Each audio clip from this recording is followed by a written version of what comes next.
Today's matchday hospitality is at Dens Park, the home of Dundee FC, for their derby against the team 200 yards down the road, Dundee United. And to kick things off, we did walk from Tannadice Park to Dens Park, which took all of around 2 to 3 minutes. And this is a walk that the away team make later on, a bit more on that shortly. For now, we did make our way into the Dundee FC store for a quick look around before hospitality opened.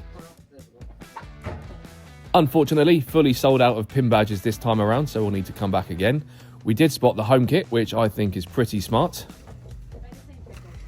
And when we're visiting a Scottish club, we always hope to find a tartan club scarf. By this point, doors had opened for the 1893 lounge, so after a small queue, we did make our way inside to collect our tickets. Envelope in hand, we then made our way down some steps and into the newly renovated lounge, not before picking up a matchday programme. A cosy setting with a few tables and chairs, all unallocated. We managed to bag a stool by the window, and how about this for a view? At this point, we took a look inside the envelope.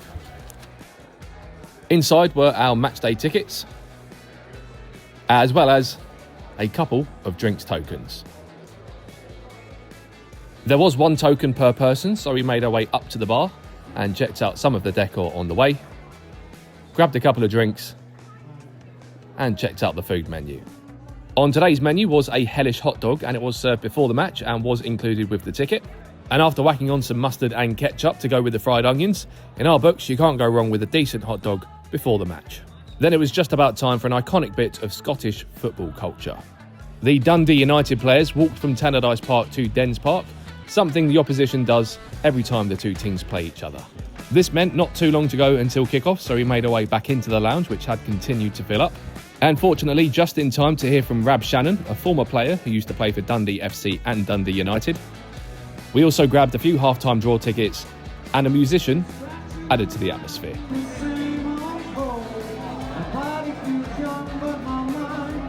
At this point, a member of staff was walking around handing out team sheets, so we grabbed one and checked out the team news.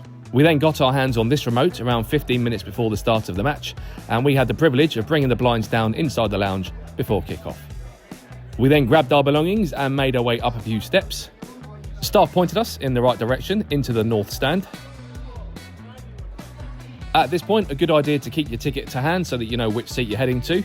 We then found our allocated padded seats and got ready for the match.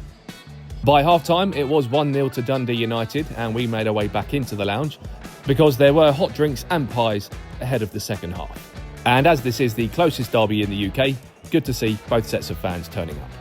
And these hospitality tickets are from £75 depending on the fixture. In the end, a 2-0 win for Dundee United. A great local derby and a really relaxed and enjoyable hospitality package. A big thanks to Dundee FC for hosting us. And finally, a question for you guys. Where should we go for the next padded seat?